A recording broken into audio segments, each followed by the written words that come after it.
across this land of schemes where once there was a hopeful dream. Lady Liberty, from sea to shining sea, I can't see the freedom for the free.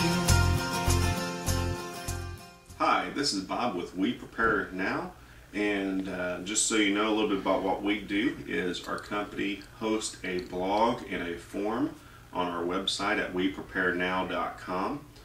We blog about different things. We try to get in at least one blog a day with the exception of weekends. We also have a forum on the very top part of the screen that you can click on and join in the discussion. A little bit about what we do is we like to meet up with individuals in the Indiana region and get group trainings put together. Our trainings could be anywhere from dehydration to water purification to advanced first aid, anything the group sees fit. And a lot of times what we're going to try to do is bring in local experts on reviewing some products or review a skill or technique that maybe a local expert knows how to do for the group. And these trainings are generally free unless we've got to pay that expert. So please, join our blog, join our forum, get in the group discussion, and take a look at our product reviews on YouTube. As far as about our parent company is Indiana Safety and Health, and you can find them at indianasafetyandhealth.com, and that's all spelled out.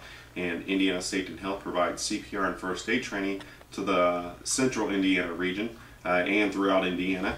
And it provides, again, just basic CPR and first aid and issues certification cards. Indiana Safety and Health, by the way, trains about 2,000 people a year, and they're, again, I'm one of the instructors there, and we love what we do. We love to come out and help people get certified in those type of trainings. So please stop by at either site, wepreparenow.com or indianasafetyandhealth.com. We'd love to see you there, and thanks for watching. Hi, this is Bob with We Prepare Now, and I'm actually sending a video response to a question I had on a previous video that I posted. And the question, there's one question and then a challenge. The question was, if I expose the box to the waterproof matches in water and then tried to light the match later, would it still light? So I have a glass of water here. I'm going to expose the box. It wants to float, so I kind of got to hold it down. I'm also going to go ahead and put a match in here, one of the matches. And I'm just going to let that soak for a few minutes.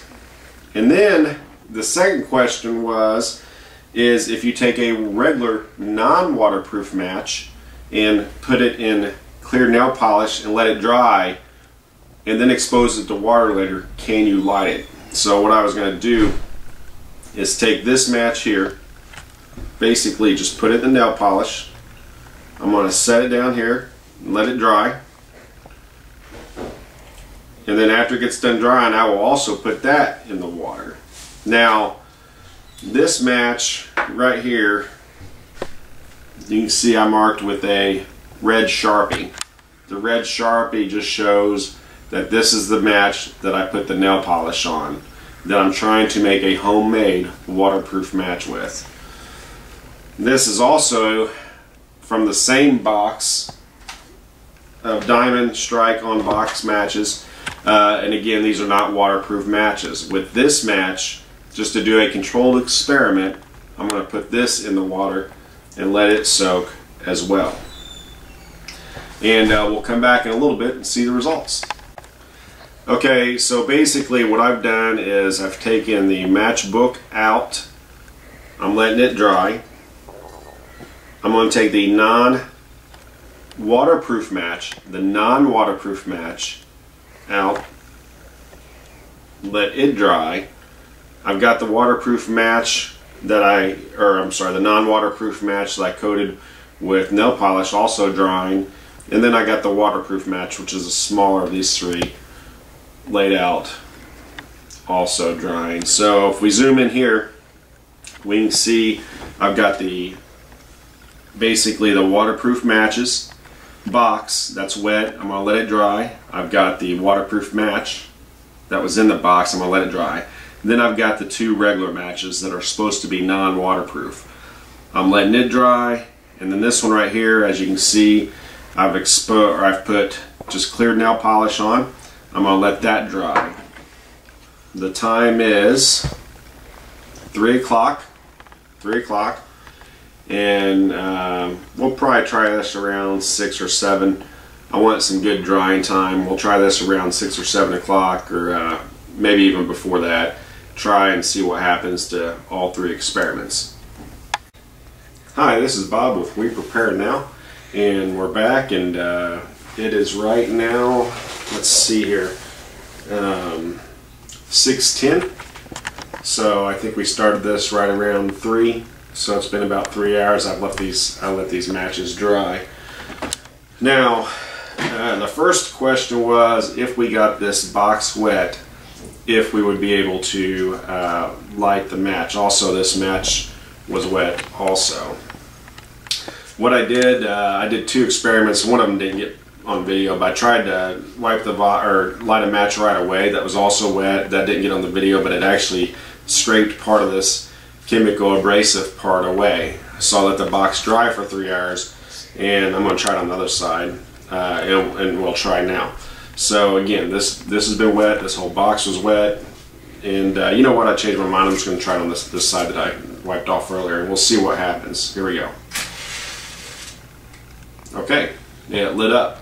So 3 hours later, the box, after being exposed to water and we give it a chance to dry, works, and so does the safety matches. Now, back to the regular matches. I'm going to use the regular box for this. This match right here we got wet also 3 hours ago, and we let the head dry, and we're going to see if it lights up. It did barely. To be honest with you, that match barely lit up. You probably didn't catch it on camera, but it was the very, very tip of the match, and I wouldn't have been surprised if, you know, maybe we got lucky on that one.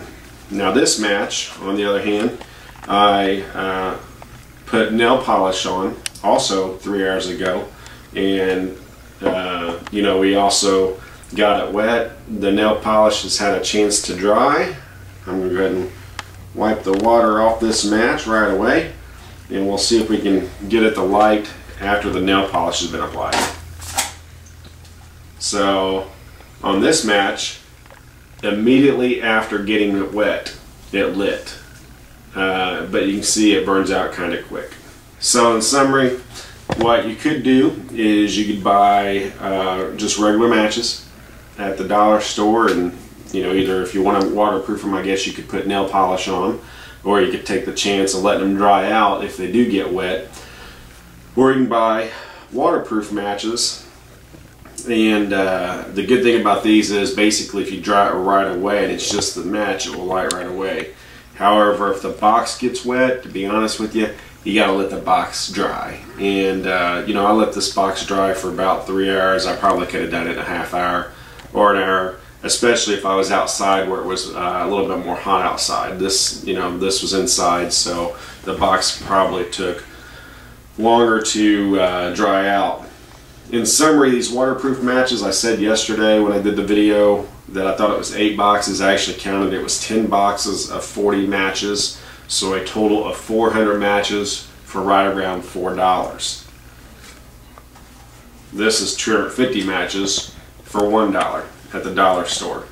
So there you have it. And again, if you had to, you know, put 250 matches in nail polish, well, the nail polish there's going to be a cost to that too. So it comes down to personal preference. But again, I'm responding to a viewer's request. The viewer request again was number 1: if you take the matchbox and dump it in water, can you use the chemical on the side of the matchbox to light the match? Yes, after it dries. The second thing is, could you take a regular match and put it in nail polish and then let it dry, dunk it in water, and let it light? The answer to that is yes. Also, what we found out is if you just take a non-waterproof match, let it dry over time, you're going to be able to light the box that way too. So, hope you enjoyed the video. Thanks for watching. Across the fields of hope where millions died and patriots screamed for better lives for future men, the pursuit of happiness and dreams. Watch the flag flag be torn to shreds, the Constitution left for dead, and tell me of this dream called liberty. 'Cause I can't see the freedom for the free.